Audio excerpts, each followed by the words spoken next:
Hello, नमस्कार, सत श्री अकाल, वणक्कम, वंदे मातरम, जय हिंद दोस्तों। स्वागत है आपका एक बार फिर से गॉगल गुरु ऑडियो बुक चैनल पर। आप सुन रहे हैं देवराज चौहान और बादशाह एपिसोड नंबर 3। देवराज चौहान ने शाम को भी पूजा मेहरा की वापसी का रूट देखा और वापस होटल जा पहुंचा। पूजा मेहरा की वापसी का रूट वही था जिस रूट से वह सुबह मिल तक पहुंची थी। क्योंकि दिन भर देवराज चौहान उस रूट की जगहों को चेक करता रहा था कि अपहरण के काम को किस तरह अंजाम दे सकता है, इसलिए अब उसका दिमाग उन्हीं जगहों पर घूम रहा था कि कहां पर से पूजा मेहरा को उठाए। 3 जगह ऐसी थी उस रूट में जहां पूजा मेहरा पर हाथ डाला जा सकता था और पूरी तरह अपनी इस कोशिश में कामयाब भी हुआ जा सकता था। लेकिन इस वक्त एक भारी दिक्कत नजरों में थी। पूजा मेहरा के गनमैन देवराज चौहान चाहता था कि यह काम खामोशी से हो जाए, परंतु गनमैनों की वजह से शोर शराबा उठना लाजमी था। गनमैनों का क्या किया जाए, वह उनसे मुकाबला करके खामखा का खून खराबा नहीं करना चाहता था। वैसे भी देवराज चौहान को ऐसे काम पसंद नहीं थे जिन्हें पूरा करने के लिए खून बहाना पड़े। यही वजह थी कि देवराज चौहान का मस्तिष्क इस समय कुछ उलझा सा पड़ा था। होटल पहुंचा तो सूरज मल्होत्रा को अपने इंतजार में कमरे में बैठा पाया। देवराज चौहान को आया देखकर जैसे मल्होत्रा के चेहरे पर राहत के भाव उभरे। आ गए? एसीपी मल्होत्रा के होठों से निकला। कॉफी मंगवाओ, देवराज चौहान बैठता हुआ बोला। मल्होत्रा ने तुरंत इंटरकॉम पर रूम सर्विस में 2 कॉफी का ऑर्डर दिया। क्या हुआ आज? मल्होत्रा उसके सामने बैठता हुआ बोला। पूजा मेहरा का रूट देख लिया है कि वह किस रास्ते से एस्टेट मिल और मिल से एस्टेट आती जाती है, देवराज चौहान ने सिगरेट सुलगाते हुए कहा। और 3 ऐसी जगहों को पसंद किया है जहां पूजा मेहरा पर हाथ डाला जा सकता है। एसीपी सूरज मल्होत्रा के होठों पर मुस्कान उभरी। गुड, फिर तो आजकल में काम को अंजाम दिया जा सकता है। मल्होत्रा बोला। नहीं, देवराज चौहान ने कष्ट लेते हुए सोच भरे स्वर में कहा। क्यों? पूजा मेहरा के साथ आगे पीछे की कारों में 4 और एक उसकी कार का ड्राइवर है, वह भी गनमैन है। मतलब कि 5 गनमैनों से टकराव के पश्चात ही पूजा मेहरा पर। उसकी फिक्र तुम मत करो, ऐसी हर दिक्कत हम तुम्हारे साथ। काम को अंजाम तुम दे रहे हो या मैं? देवराज चौहान ने टोका। तो फिर तुम किसी बात की फिक्र मत करो, तब तक आराम से बैठे रहो जब तक मैं तुम लोगों को कुछ करने के लिए ना कहूं। देवराज चौहान ने कष्ट लिया। सूरज मल्होत्रा ने आंखें सिकोड़ कर उसे देखा। तुम दिक्कत का जिक्र कर रहे थे, इसलिए मैंने सिर्फ जिक्र किया है, तुमसे अपनी मदद करने के लिए नहीं कहा। देवराज चौहान पहले जैसे स्वर में बोला। सूरज मल्होत्रा पहलू बदलकर ना समझने वाले ढंग में क्या उठा। तुम क्या कह रहे हो और क्या कहना चाहते हो? शायद मेरी समझ में नहीं आ रहा। हाँ, देवराज चौहान ने सूरज मल्होत्रा को देखा। तुम लोग मेहरा को शिकार बनाने की खातिर सब कुछ कर गुजरने को तैयार बैठे हो, लेकिन मेरे काम करने का ढंग कुछ अलग है। मेहरा की बेटी का अपहरण करना है तो उसके गनमैनों की जान लेने की क्या आवश्यकता है? हमें तो मेहरा की बेटी से मतलब है। अजीब बात कह रहे हो तुम, सूरज मल्होत्रा के होठों से निकला। जब तक उसके गनमैनों से नहीं निपटा जाएगा तब तक उस पर हाथ कैसे डालेंगे? डालेंगे कैसे, यही तो सोचना है। कोई ना कोई तो रास्ता निकलेगा ही, देवराज चौहान ने सूझ भरे स्वर में कहा। मुझे तो यह संभव नहीं लगता, एसीपी सूरज मल्होत्रा ने होठ सिकोड़ कर कहा। ऐसा तो तभी हो सकता है जब मेहरा की बेटी अकेली हो और अकेली वह एस्टेट में ही होती होगी जहां परिंदा भी पर नहीं मार सकता। एस्टेट के बाहर तो वह गनमैनों से घिरी रहती है। देवराज चौहान ने कुछ नहीं कहा। मेरी मानो तो काम जल्दी से निपटाओ, गनमैनों की परवाह मत करो, उनसे मैं और मेरे दोनों इंस्पेक्टर निपट लेते हैं। हमारा रोज का काम है, ये मिनटों का काम है, सब ठीक कर देंगे, सूरज मल्होत्रा आश्वासन पूर्ण स्वर में बोला। तभी डोर नॉक हुआ। मल्होत्रा ने उठकर दरवाजा खोला और आने वाला वेटर था जो कि 2 कॉफी रखकर चला गया। मल्होत्रा दरवाजा बंद करके वापस आ बैठा। क्या सोचा? कॉफी का प्याला उठाते हुए देवराज चौहान ने शांत स्वर में कहा। तुम अपनी सोच मुझ पर थोपने की कोशिश मत करो, ना ही राय देने की कोशिश करो। सूरज मल्होत्रा देवराज चौहान को देखता रहा, बोला कुछ नहीं। कुछ देर बाद देवराज चौहान बोला। तुम लोग बता रहे थे कि मिल में आने के बाद पूजा मेहरा अपने कामों में बिजी हो जाती है और उसके गनमैन उनको मिले कमरों में ही अपना दिन बिताते हैं। हाँ, मल्होत्रा की आंखें सिकुड़ी। मतलब कि दिन में वह बिना गनमैनों के अकेली व्यस्त रहती है। देवराज चौहान ने होठ सिकोड़े। पागल हो गए हो क्या? सूरज मल्होत्रा बोला। मिल में तो उसका साम्राज्य है, हर तरफ उसके ही आदमी हैं। उसके गनमैन कौन से मीलों दूर होंगे, पास ही किसी कमरे में होंगे। तुम अपनी अक्ल ठीक करो। तुम क्या सोचते हो कि मिल के भीतर से तुम उसका अपहरण कर लोगे? कोई सुनेगा तो तुम्हें पागल ही कहेगा। अभी तक मैंने कोई फैसला नहीं किया, सिर्फ सोच ही रहा हूँ।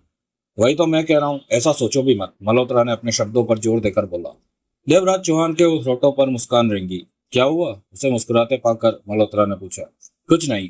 सूरज मल्होत्रा उसे देखता रहा, कॉफी के घूंट लेता रहा। देवराज चौहान उठा और नहाने के लिए बाथरूम में प्रवेश कर गया। तभी फोन की घंटी बजी। हेलो। फोन के पास पहुंचकर मल्होत्रा रिसीवर उठाता हुआ बोला। ऑपरेशन बादशाह। दूसरी तरफ से कमिश्नर आनंद वर्मा की आवाज आई। सर, काम कहां तक पहुंचा? कोशिशें शुरू हो चुकी है सर। देवराज चौहान ने काम करना शुरू कर दिया है, सूरज मल्होत्रा ने कहा। इस काम के बारे में देवराज चौहान कहां तक पहुंचा? काम हो जाएगा? Yes sir. वह काफी आगे पहुंच गया है, प्लानिंग वाले लेवल पे काम कर रहा है। ठीक है, लेकिन कब तक करेगा वो काम कंप्लीट? वह जल्दी ही अपने काम को कंप्लीट करने की कोशिश में है, सूरज मल्होत्रा ने कहा। ठीक है, काम कंप्लीट हो जाने के बाद बहुत सावधानी बरतना। और मुझे सब मालूम है सर, फिर बात करूंगा, कहने के साथ ही दूसरी तरफ से संबंध विच्छेद हो गया।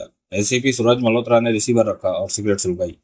कुछ पलों बाद देवराज चौहान नहा धोकर बाहर आया। किसका फोन था? कमिश्नर साहब का। वह काम के बारे में पूछ रहे थे। सूरज मल्होत्रा ने देवराज चौहान को देखा। तुम्हारा क्या ख्याल है? यह काम कब तक खत्म कर लोगे? 1-2 दिन में। पक्का? हाँ, पक्का ही समझ लो। अगले दिन नाश्ते के बाद देवराज चौहान एसीपी मल्होत्रा से बोला, तुम मेरे साथ चलोगे? कहाँ?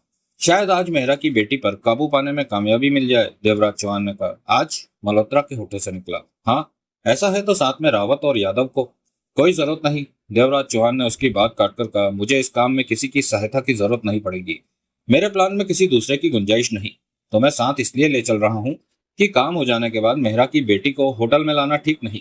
वहीं से उसे सीधा वहीं ले जाएंगे जहां अपहरण के बाद उसे रखने की जगह फिक्स कर रखी है। तो तब भी इंस्पेक्टर रावत और यादव का साथ होना जरूरी है, उन्हें बाद में बुला लेंगे। एसीपी मल्होत्रा ने समझने वाले भाव में सिर हिलाया। तुम्हारी योजना क्या है? तुम करना क्या चाहते हो? साथ रहो और देखते रहो, देवराज चौहान खड़े होते हुए बोला। 5 मिनट में तैयार हो जाओ, तब तक मैं टंडन से मिलकर आता हूँ। देवराज चौहान कमरे से निकला और बगल वाले कमरे में प्रवेश कर गया। इंस्पेक्टर रावत अधलेटा सा होकर अखबार पढ़ने में व्यस्त था। इंस्पेक्टर हरीश यादव शेव कर रहा था। महेश टंडन चाय के घूंट भर रहा था। आओ, उसे देखते ही महेश टंडन कह उठा। सबकी निगाहें देवराज चौहान की तरफ गई। तुम ठीक हो? देवराज चौहान ने उसके पास पहुंचकर पूछा। हाँ, टंडन खड़ा होता हुआ बोला। लेकिन इस काम में तुम कितने दिन लगाओगे? यह काम कभी भी हो सकता है। मतलब कि मेहरा की बेटी के अपहरण के बारे में सब कुछ सोच लिया है? ऐसा ही समझ लो। यह दोनों तुम्हें कोई तकलीफ तो नहीं दे रहे? नहीं, टंडन ने रावत और यादव पर निगाह मारी। सब ठीक चल रहा है। एसीपी सूरज मल्होत्रा कार ड्राइव कर रहा था। देवराज चौहान उसकी बगल में बैठा था। कार होटल से बाहर निकली तो देवराज चौहान बोला, किसी से पूछकर यहाँ के कपड़ों के बाजार में चलो। कुछ खरीदना है? मल्होत्रा ने उसे देखा। हाँ, जो मैं कहूँ वही करो, ज्यादा सवालबाजी नहीं। देवराज चौहान ने सिगरेट सुलगाई। सूरज मल्होत्रा ने देवराज चौहान पर से निगाह हटा ली।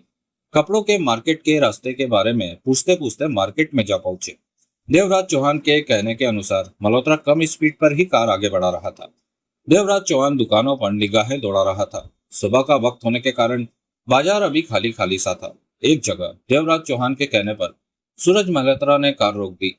तुम यहीं रुकना, कहने के साथ ही देवराज चौहान बाहर निकला और सामने नजर आ रही दुकान की तरफ बढ़ गया। आधे घंटे बाद देवराज चौहान जब उस दुकान से बाहर निकला तो उसका हुलिया बदला हुआ था। बदन पर सफेद धोती कुर्ता पहन रखा था। धोती में आधी पिंडलियां नजर आ रही थी। सिर पर सफेद रंग की चोंच वाली टोपी थी। हाथ में थाम रखे लिफाफे में वह कपड़े थे जो उसने बदन से उतारे थे। पास आकर कार का दरवाजा खोला और भीतर बैठकर लिफाफा पिछली सीट पर रखा। सूरज मल्होत्रा हैरानी से देवराज चौहान को देख रहा था। यह क्या? मल्होत्रा के होठों से निकला। गाड़ी आगे बढ़ाओ, कोई जूते की दुकान नजर आए तो वहां पर रोक देना। मल्होत्रा ने तुरंत कार आगे बढ़ा दी। तुम करना क्या चाहते हो? सूरज मल्होत्रा के चेहरे पर उलझन नजर आ रही थी। मैंने पहले ही कहा था कि ज्यादा सवालबाजी नहीं, जूतों की दुकान तलाश करो। चाहकर भी मल्होत्रा कुछ ना पूछ पाया। कुछ देर बाद मल्होत्रा ने जूतों की दुकान के सामने कार रोकी तो कार से निकलकर देवराज चौहान उस दुकान में प्रवेश कर गया। 10 मिनट बाद जब बाहर निकला तो पाँव में लेदर की वह जूतियां थी जो गांवों में पहनी जाती थी। पहन रखे शूज हाथ में थाम रखे लिफाफे में थे। कार में बैठकर उसने अपने जूतों का लिफाफा कार की पिछली सीट पर रखा और सिगरेट सुलगाते हुए बोला, अब कार को ऐसी दुकान पर रोकना जहां हर तरह के खिलौने मिलते हो, बच्चों का सामान मिलता हो। सूरज मल्होत्रा भारी तौर पर उलझन में घिरा नजर आ रहा था, परंतु इस बार उसने कुछ नहीं पूछा। कार आगे बढ़ाई और तलाश करके कार को खिलौनों की दुकान के सामने रोका। कार से निकलकर देवराज चौहान खिलौनों की दुकान में प्रवेश कर गया। 10 मिनट बाद वह जब बाहर निकला तो होठों पर किसी गांव वाले ताऊ की तरह मूछें चिपकी हुई थी। इस सारे बदलाव से देवराज चौहान का हुलिया पूरी तरह बदल गया था। इस वक्त वह गांव का ऐसा आदमी लग रहा था जो सज धज कर शहर आ पहुंचा हो। सामने ही नाई की दुकान नजर आई तो वह उसमें प्रवेश कर गया। जब नाई की दुकान से बाहर निकला तो सिर के बाल छोटे छोटे थे और उनके ऊपर पतली सी सफेद रंग की टोपी पहनी हुई थी। अब तो वह पूरी तरह गांव का खाता पीता इंसान लग रहा था। अपने चलने का ढंग भी देवराज चौहान ने कुछ बदल लिया था। जब वह कार में आकर बैठा तो सूरज मल्होत्रा भारी उलझन भरे स्वर में क्या उठा, तुम यह सब करके करना क्या चाहते हो? मेरी समझ में कुछ नहीं आ रहा। मैंने तो बदलाव किया है, उसमें कोई कमी नजर आ रही हो तो उसके बारे में बताओ। नहीं, सब ठीक है, लेकिन तुम करना क्या चाहते हो? तुमने मिल देखी है जहाँ मेहरा की बेटी आती है? नहीं, मैं रास्ता बताता हूँ, चलो। मल्होत्रा ने कार आगे बढ़ा दी। देवराज चौहान रास्ता बताते जा रहा था। एसीपी मल्होत्रा के पुनः पूछने से पहले ही देवराज चौहान बोला, मैं मिल में जा रहा हूँ। मेहरा की बेटी को उठाने के लिए? मल्होत्रा के होठों से निकला, हाँ। तुम? एक मल्होत्रा एकाएक बेचैन हो गया, कोई मुसीबत खड़ी करोगे यार तुम कुछ नहीं होगा, देवराज चौहान ने शांत स्वर में कहा। मैंने बहुत सोच समझ कर फैसला लिया है। पूजा मेहरा का अपहरण सड़क पर करने की कोशिश करने पर काफी खून खराबा होगा और ऐसा करना मैं ठीक नहीं समझता। तुम लोगों ने खामोशी से मेहरा पर दबाव डालना है कि वह अपने अपराधों को कबूल करके खुद को कानून के हवाले कर दे। तो ऐसे में उसकी बेटी का अपहरण भी खामोशी से होना चाहिए। खून खराबा हुआ तो मामला बिगड़ भी सकता है। मल्होत्रा होठ पीछे कार ड्राइव कर रहा था। ऐसे में मिल से पूजा मेहरा का अपहरण करना आसान होगा। मेरे ख्याल में तुम बहुत गलत कदम उठाने जा रहे हो, मल्होत्रा पीछे होठों से बोला। देवराज चौहान कुछ नहीं बोला। तुम जानते हो कि मिल में तुम्हारे लिए कितने खतरे? मैं सब सोच चुका हूँ, देवराज चौहान ने सपाट स्वर में जवाब दिया। काम मैंने करना है, तुमने नहीं, और मैं जानता हूँ कि कैसे काम करने में मुझे आसानी होगी। सूरज मल्होत्रा होठ पीछे कार ड्राइव करता रहा। कुछ देर बाद देवराज चौहान ने कार रुकवाई और बोला, वह सामने मिल दिखाई दे रही है, मैं यहीं से उतरकर मिल में जा रहा हूँ। तुम कुछ देर बाद कार को ऐसी जगह खड़ी कर लेना कि मैं सफल या असफल होकर मिल से बाहर निकलूं तो हम एक दूसरे को देख सकें। सूरज मल्होत्रा ने देवराज चौहान को देखा, कुछ कहने के लिए मुंह खोला कि देवराज चौहान कार से बाहर निकला और मिल की तरफ बढ़ गया। कार में बैठा सूरज मल्होत्रा सोच भरी निगाहों से देवराज चौहान को जाता देखता रहा। मिल के दरवाजे पर दरबान स्टूल पर बैठा कंधे पर बंदूक लटकाए सिगरेट के कश ले रहा था। दरवाजे के दाएं बाएं आहते में सैकड़ों साइकिलें और अन्य वाहन खड़े थे। इस वक्त बाहर खामोशी थी, दो चार लोग ही इधर उधर खड़े नजर आ रहे थे। देवराज चौहान दरबान के पास पहुंचा और सलाम के अंदाज में हाथ उठाकर बोला, राम राम साहब जी। दरबान ने उसे देखा और सिर हिलाकर कहा, राम राम, लगता है सीधे गांव से चले आ रहे हो। हाँ भैया, सीधा गांव से आकर यहीं रुका था। कहने के साथ ही देवराज चौहान पांवों के बल नीचे बैठ गया, जैसे कि आमतौर पर गांव वाले बैठ जाते हैं। जरा दम तो भर लूं, बाद में भीतर जाकर ससुरे चाचे के छोरे से मिलूं। कौन से गांव से हो? जैसलमेर के पास हो मारा गांव। देवराज चौहान सिर पर पड़ी टोपी दुरुस्त करता हुआ बोला। बहुत दूर से आए हो? हाँ, सीतापुर में मारी बीवी की बहन रहो, उसे ताजा ताजा छोरा हो गए, अभी और रिश्तेदारी तो निगानों ही पड़े हो, सो चढ़ावा चढ़ाने खातिर आना पड़ा। देवराज चौहान थके स्वर में बोला। अब यह आया तो चाचा के छोरे के बिना मिले वापस गए तो चाचा नाराज हो गए। सर तरफ देखना पड़े मारे को भाया। गांव में क्या करते हो? मरने का करना है, करो तुम्हारे मजदूर, बहुत जमीन होवे हमारे पास, खेती बाड़ी होवे बाप दादाओं की। गांव में तुम्हारी बहुत इज्जत होवे, यो शहर में आकर तो कुत्ता घसीटी होवे। कोई ढंग से बात ना करो, गधे घोड़े को एक ही डंडे से हाको हो। कहने के साथ ही देवराज चौहान ने मूछों पर हाथ फेरा। मारे गांव के छोरे तो मारे पांवों को छुए। गांव में तो अभी भी सतयुग है मेरे भाई, शहर की ही आग लगी पड़ी है। दरबान ने कहा, यहाँ तो इंसान की नहीं नोटों की कदर होती है, बिना मतलब के तो कोई किसी को पास भी नहीं बिठाता। फिर तो ससुरे नोटों का हार डालकर शहर घूमे हो, देवराज चौहान ने मुंह बनाकर कहा और खड़े होते हुए धोती ठीक करता हुआ बोला, तनी क्या फाटक तक खोलो। अब चाचों के छोरे से तो मिलावे। क्या काम करता है तुम्हारे चाचे का लड़का? यो तो मारे को ना पतो, वो मारे को बतायो और हमारी समझ में कुछ ना आयो। साल भर पहले भी यहाँ आकर उससे मिलो हो, देवराज चौहान बोला। तो फिर उससे मिलोगे कहाँ? क्या मालूम वह कहाँ पर? यह तो मारे को मालूम होवे कि चाचा का छोरे कहाँ काम करे। मारे को उधर का रास्ता पता है, बोला तो इधर पहले भी आयो हो। क्या नाम है उसका? राम सिंह। दरबान ने फाटक के बीच लगा छोटा सा दरवाजा खोल दिया। जाओ जल्दी आना। मारे को भीतर देर लगाकर का करना होवे, एक बार चाचों के छोरे के गले मिलो और आ जाना होवे। जैसलमेर जाने वाली गाड़ी का टेम होवे, रेलगाड़ी में मारी भी सीट बुक करा ली होवे। कहने के साथ ही देवराज चौहान खुले दरवाजे से भीतर प्रवेश कर गया। दरबान ने दरवाजे के छोटे से पल्ले को पुनः बंद कर दिया।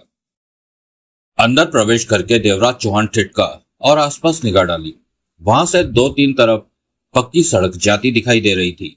एक सड़क कुछ आगे नजर आ रही थी, 2 मंजिला इमारत पर जाकर समाप्त हो रही थी। दूसरी सड़क दूरी पर बनी मिल की विशाल इमारत पर जाकर समाप्त हो रही थी। मिल की वह विशाल इमारत महल जैसी भव्य लग रही थी। तीसरी सड़क आगे जाकर घूमती हुई निगाहों से ओझल हो रही थी। एक तरफ कुछ ट्रक खड़े नजर आ रहे थे, उनका इस्तेमाल माल लाने ले जाने के लिए होता होगा। देवराज चौहान कई पलों तक नजरें दौड़ाता रहा, फिर धीरे धीरे वह उस तरफ बढ़ गया जिस तरफ 2 मंजिला इमारत नजर आ रही थी। स्पष्ट था कि उस इमारत में एक ऑफिस था। पूजा मेहरा वहीं बैठती होगी। 5-7 मिनट लगे देवराज चौहान को इमारत तक पहुंचने में। इमारत के बाहर एक तरफ बहुत अच्छे ढंग से पार्किंग बनाई गई थी। वहां की हर चीज जैसे सलीके से नजर आ रही थी। इमारत के शीशे के प्रवेश द्वार पर दरबान खड़ा था। पार्किंग में नजरें मारता देवराज चौहान आगे बढ़ा।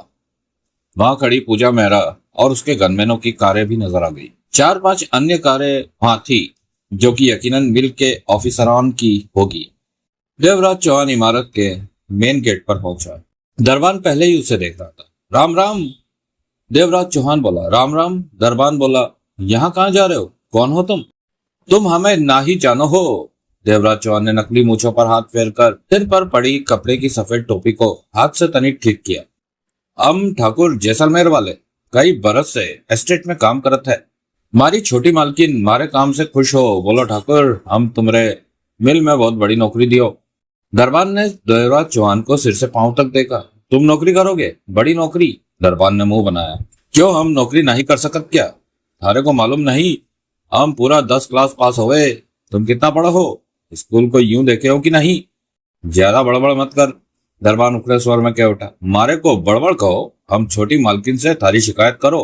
थारे को मैंने तेरे को क्या बुरा कहा है? दरबान बात संभालता हुआ बोला। अब मुझे क्या पता एस्टेट में मालकिन तुम्हारे किस काम से खुश हुई। और बस बस, देवराज चौहान ने पुनः अपनी मूछों पर हाथ फेरा। मारे को मक्खन न लगायो। मारो हाजमा जरा कमजोर होवे, बिगड़ गयो तो जैसलमेर के वैद्य से दवा का घूटा लेना पड़ो। दरबान मन ही मन काम कर रह गया। राम राम कहने के साथ ही देवराज चौहान ने शीशे के दरवाजे को धकेला और भीतर प्रवेश कर गया। सामने 8 फीट की गैलरी थी। नीचे खूबसूरत कालीन बिछा था और दीवारों पर वॉलपेपर था। भीतर प्रवेश करते ही एसी की ठंडक से जिस्म भर उठा। देवराज चौहान बिना ठिठके आगे बढ़ता चला गया। देवराज चौहान नहीं जानता था कि पूजा मेहरा का ऑफिस कहाँ है। अब तक तो सब ठीक रहा था, लेकिन आगे भी कुछ ऐसा होना चाहिए था कि किसी को उस पर खामखा का शक न हो। शक हो जाने का मतलब था कि सारा खेल खत्म और वह भी खतरे में। गैलरी खत्म होते ही उसके सामने 2 रास्ते थे। आखिर में ऊपर जाने के लिए हरे रंग की मार्बल की सीढ़ियां थी और सीढ़ियों के साथ ही बाई तरफ दरवाजा था। देवराज चौहान एक पल के लिए ठिठका, सोचा और तीसरे ही पल सीढ़ियों के पास बने दरवाजे को थोड़ा सा आगे खोलकर भीतर झांका, क्योंकि उसे जो भी करना था तुरंत करना था। दरवाजे के पार बहुत बड़ा हॉल था, जहां 50 से ऊपर छोटी टेबल थी जिस पर कर्मचारी काम करने में व्यस्त थे। पूरा हॉल लगभग भरा हुआ था। बातों का मध्यम सा शोर वहां गूंज रहा था, मतलब कि यहाँ मिल का कागजी स्टाफ था, टेबल वर्क होता था। देवराज चौहान ने दरवाजा बंद कर दिया। यहाँ पर पूजा मेहरा के होने का सवाल ही पैदा नहीं होता। स्पष्ट था कि पूजा मेहरा ऊपरी मंजिल में कहीं होगी। देवराज चौहान सावधानी से सीढ़ियां चढ़ने लगा। तभी सीढ़ियों से किसी के उतरने की आवाज आई। आगे सीढ़ियों का मोड़ था। देवराज चौहान मन ही मन सतर्क हो गया और धीमे अंदाज में सीढ़ियां चढ़ता रहा। तभी सीढ़ियों के मोड़ से बाबू टाइप व्यक्ति उतरता हुआ सामने आया। उसने देवराज चौहान को देखा, लेकिन खास तवज्जो न दी। वह जब सीढ़ियां उतरता हुआ बगल से गुजरा तो देवराज चौहान ने उसे टोका। राम राम बाबू साहब। राम राम। पल भर के लिए वह ठिठका। बाबूजी, हम एस्टेट में काम करो हो। आज छोटी मालकिन बोलो, उनसे मिले वास्ते दफ्तर में आकर मिले लो। यो छोटी मालकिन कहाँ बैठो हो? शक की कोई वजह ही नहीं थी। वह आदमी शांत स्वर में बोला, सबसे ऊपर जहां सीढ़ियां खत्म होती है बड़ी मालकिन बैठती है। कहने के साथ ही वह नीचे उतरता चला गया। शायद वह अपने काम में व्यस्त जल्दी में था। राम राम, पीछे से देवराज चौहान बोला। उसने भला कहाँ रुकना था। देवराज चौहान पुनः सीढ़ियां चढ़ने लगा। पहली मंजिल पर पहुंचा। सीढ़ियां अभी भी ऊपर जा रही थी। उसे अभी और ऊपर जाना था। देवराज चौहान ने पुनः ऊपर जाने वाली सीढ़ी पर पांव रखा और ऊपर चढ़ने लगा। ठीक तभी ऊपर से कोई तेजी से भागता आया। दूसरे ही पल उतरने वाला ठीक सामने आ गया। उसे देखते ही पल भर के लिए वह ठिठका, गौर से उसे देखा। देवराज चौहान भी रुका, परंतु मन ही मन पूरी तरह सतर्क था, क्योंकि नीचे उतरने वाले को वह फौरन पहचान गया था। वह पूजा मेहरा के गनमैनों में से एक था। राम राम, देवराज चौहान ने सिर हिलाकर कहा और सिर पर रखी कपड़े की सफेद टोपी ठीक करने लगा। उसने हौले से सिर हिलाया और पुनः सीढ़ियां उतरने लगा। देवराज चौहान की बगल से गुजर कर वह नीचे उतरता चला गया। उसने देवराज चौहान पर जरा भी ध्यान देने की जरूरत नहीं समझी थी। इसकी खास वजह थी उसका पहनावा। राजस्थान के गांव की ठेठ वेशभूषा में था वह। भला ऐसे इंसान से उस गनमैन का क्या लेना देना। उससे तो कुछ पूछना भी गवारा ना समझाता उसने। देवराज चौहान जल्दी से सीढ़ियां चढ़ने लगा। गनमैन को ऊपर से नीचे आते देखकर देवराज चौहान को लगा कि हो सकता है कि गनमैन ऊपर ही किसी कमरे में मौजूद हो। यकीनन ऊपर ही हो गया, और कोई ऐसा सिस्टम भी होगा कि जरूरत पड़ने पर पूजा मेहरा सिर्फ घंटी बजाकर ही उन्हें सेकंडों में बुला सकती थी। मतलब कि पूजा मेहरा की हर हरकत के प्रति उसे सतर्क रहना होगा। देवराज चौहान ने सीढ़ियां समाप्त होने पर खुद को ऊपरी मंजिल पर पाया। सामने गैलरी थी जिसके फर्श पर गद्देदार कालीन बिछा था। दीवारों पर वॉलपेपर था। एसी की ठंडक ने वहां के माहौल को और भी खुशनुमा बनाया हुआ था। आधी गैलरी पार करने पर उसे स्टूल पर बैठा चपरासी नजर आया। देवराज चौहान समझ गया कि वही कमरा पूजा मेहरा का है। दो तीन अन्य दरवाजे भी नजर आए जो कि मिल के बड़े ऑफिसरान के होंगे, और यकीनन उनमें से एक कमरा पूजा मेहरा के गनमैनों का होगा जो कि इस वक्त भी भीतर मौजूद हैं। देवराज चौहान गैलरी में आगे बढ़ने लगा। वह सोच रहा था कि पूजा मेहरा के गनमैनों से उसका आमना सामना ना ही हो तो अच्छा रहे। चपरासी की निगाहें उस पर टिक चुकी थी। उसके पास पहुंचते ही देवराज चौहान मुस्कुराकर बोला, राम राम भैया। राम राम, क्या काम? चपरासी ने अजीब सी निगाहों से उसे देखते हुए कहा, काम का क्या भैया, छोटी मालकिन से मिला हो, एस्टेट से आयो हो, मालकिन ने बुलाया हो। कार्ड है तुम्हारा? उसने देवराज चौहान को सिर से पांवों तक देखा। कार्ड का मारे पास का काम होवे, मारी मूछों को कार्ड समझ लियो। मारे ख्याल से तन्ने ठीक से सुनो नहीं। हम एस्टेट का पुराना कर्मचारी होवो, ठाकुर जैसलमेर वालो। छोटी मालकिन से बोलो कि मारे को वो पुराने जाना हो। मारे को देखते ही हाथ मिलायो, मारो हालचाल पूछो। मारे को मालकिन से मिलने की जल्दी होवे, नहीं तो हम अभी तक वो नीचे वाले चपरासी से गप्पे ही हाको रहो। हम दो चार बार फिर से यहाँ आयो तो थारी पहचान भी घनी हो जायो। हम फ्रेंड बन जायो, फिर मिलो। कहने के साथ ही देवराज चौहान ने अपनी मूछों पर हाथ फेरा और उसका कंधा थपथपाकर दरवाजा खोलते हुए भीतर प्रवेश कर गया। चपरासी ने उसे रोकने या बात करने की, या फिर उसे बाहर ठहराकर भीतर जाकर पूछने की बात सोच भी नहीं सकी, क्योंकि उसने ऐसा मौका ही नहीं दिया। वह जानता था कि एस्टेट में तरह तरह के लोग काम करते होंगे। बुला लिया होगा मालकिन ने उसे किसी काम के लिए। यही वजह थी कि रोकना चाहकर भी उसने देवराज चौहान को नहीं रोका, और देवराज चौहान भीतर प्रवेश कर गया। चपरासी गड़बड़ वाली बात को तो सोच भी नहीं सकता था, और गड़बड़ की परवाह थी भी नहीं उसे, क्योंकि सामने के कमरे में खतरनाक गनमैन जो मौजूद थे। देवराज चौहान के भीतर प्रवेश करते ही दरवाजा पुनः बंद हो गया। यह एक बहुत बड़ा हॉल था। एक तरफ विशाल टेबल के पास रिवॉल्विंग चेयर पर अपनी खूबसूरती के साथ पूजा मेहरा मौजूद थी, जो कि फाइल पर चुकी हाथ में पेन थामे बेहद व्यस्त थी, और उसे दरवाजे खुलने और बंद होने का एहसास भी न हो पाया था। हॉल के दूसरे हिस्से में गद्दे पर गोलाई लिए इतना बड़ा सोफा मौजूद था कि वहां पर एक साथ 25-30 आदमी बैठ जाएं। बीच में शीशे का बहुत बड़ा टेबल मौजूद था, यानी कि हॉल के इस हिस्से को कॉन्फ्रेंस रूम जैसा बना रखा था। एसी की ठंडक वहां पर कुछ ज्यादा ही मौजूद थी। पूजा मेहरा का ध्यान अभी तक फाइल पर ही था। हॉल के पूरे फर्श पर गद्देदार कालीन होने के कारण उसे देवराज चौहान के कदमों की आहट न मिल सकी। उस पर निगाहें टिकाए देवराज चौहान टेबल के करीब जा पहुंचा और होले से टेबल थपथपाया। देवराज चौहान के चेहरे पर कुछ सख्ती सी उभर आई थी। होठों में कसाव आ गया था। थपथपाहट की आवाज सुनकर पूजा मेहरा ने सिर उठाया, देवराज चौहान को देखा। अगले ही पल उसके चेहरे पर अजीब से भाव आ गए, आंखों में कुछ उलझन भी। कौन हो तुम? इस तरह अंदर कैसे आ गए? उसके होठों से तेज स्वर निकला। वह बिल्कुल सामने थी। देवराज चौहान ने उसे ध्यान पूर्वक देखा। इसमें कोई शक नहीं कि वह जितनी अमीर जादी थी उससे कहीं ज्यादा खूबसूरत थी। कंधों तक कट झूलते बाल, कंधे भी मर्दों की तरह चौड़े, जिसकी वजह से उसकी खूबसूरती में बढ़ोतरी हो गई थी। उम्र के हिसाब से भरी छातियां, भूरी आंखें जिनमें गंभीरता और जिंदगी की भरपूर चमक थी, लाली लिए गाल और खूबसूरती के रोबीलेपन को बढ़ाती उसकी नाक। उसमें ऐसी कोई चीज नहीं थी जो नापसंदगी के दौर से गुजरती हो। इस बात में जरा भी शक नहीं था कि उसे जो भी देख ले वह उसका दीवाना हुए बिना नहीं रह सकता था। लेकिन देवराज चौहान जैसी शख्सियत सिर्फ अपने काम से मतलब रखती थी, और उसे इस बात का भी पूरी तरह एहसास था कि वहां पर कोई भी आ सकता। कौन हो तुम? पूजा मेहरा की आंखें सिकुड़ गई थी। आप ही पूजा मेहरा है? देवराज चौहान पूरी तरह अपनी तसल्ली कर लेना चाहता था। पूजा मेहरा के चेहरे पर शक के गहरे भाव उभरे। हाँ, और तुम्हें यहाँ तक आने में किसी ने रोका नहीं? तुम यहाँ तक पहुंच गए और तुम्हें यह भी नहीं मालूम कि मैं कौन हूँ? और मालूम है। देवराज चौहान का स्वर शांत था, लेकिन मैं अपनी तसल्ली कर लेना चाहता था। रही बात रास्ते में मुझे रोके टोके जाने की, तो यकीनन मुझे रोका गया, टोका गया। इस तरह यहाँ तक मेरा पहुंच पाना असंभव था अगर मैं दूसरे कपड़ों में होता। इन कपड़ों और हुलियों में हर कोई मुझे गांव का गंवार समझता रहा और किसी ने मेरी तरफ ध्यान देने की कोशिश भी नहीं की। पल भर के लिए पूजा मेहरा के होठ भिज गए। मैं नहीं जानती तुम कौन हो, यहाँ क्यों आए हो? पूजा मेहरा की आवाज में सख्ती आ गई। लेकिन इस तरह यहाँ आ जाने का अंजाम जानते हो तुम्हारी सजा। देवराज चौहान के चेहरे पर उभरने वाली जहरीली मुस्कान ने पूजा मेहरा को सतर्क किया। वह एकाएक चुप होकर होठ भिजे गहरी निगाहों से देवराज चौहान को देखने लगी। सजा बाद में भुगत लूंगा, देवराज चौहान ने दांत चमककर। पहले वह काम तो कर लूं जिसके लिए मुझे यहाँ तक आना पड़ा। कहने के साथ ही देवराज चौहान ने कपड़ों में से रिवॉल्वर निकालकर हाथ में ले ली। रिवॉल्वर देखते ही पूजा मेहरा की आंखें भय भरे अंदाज में फैल गई। तो कौन हो तुम? वह हड़बड़ाकर कुर्सी से खड़ी हो गई। जरूरत पड़ी तो अपने बारे में बाद में बता। तुम मेरी जान क्यों लेना चाहते हो? मैंने तुम्हारा क्या? अभी तक तो तुम्हारी जान लेने का मेरा कोई इरादा नहीं है, देवराज चौहान हद से ज्यादा कठोर स्वर में बोला। अगर तुमने मुझे मजबूर किया तो फिर शायद मुझे गोली भी चलानी पड़े। पूजा मेहरा ने सूखे होठों पर जीभ फेरी, चेहरा पीला पड़ चुका था।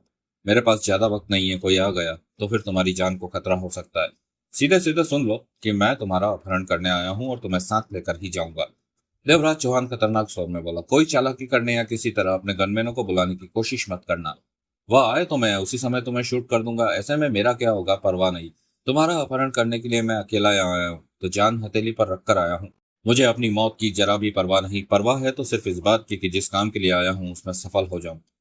पूजा मेहरा के चेहरे की हालत फक से भी ज्यादा बुरी होने लगी थी, परंतु इस हालत में भी उसकी खूबसूरती में कोई कमी नहीं आई थी।